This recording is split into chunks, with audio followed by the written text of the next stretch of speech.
Andi Sudirman Sulaiman dan Fatmawati Rusdi akhirnya dilantik sebagai Gubernur dan Wakil Gubernur, Wagub, Sulawesi Selatan, Sulsel.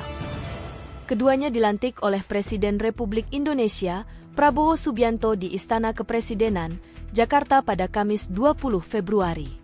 Rangkaian acara tersebut diawali dengan pembacaan keputusan Presiden, Kepres, tentang pengangkatan Gubernur dan Wakil Gubernur masa jabatan tahun 2025 hingga 2030, serta keputusan Menteri Dalam Negeri tentang pengangkatan Bupati dan Wakil Bupati, Wali Kota dan Wakil Wali Kota masa jabatan tahun 2025 hingga 2030. Presiden Republik Indonesia, Prabowo Subianto selanjutnya memimpin pengambilan sumpah jabatan.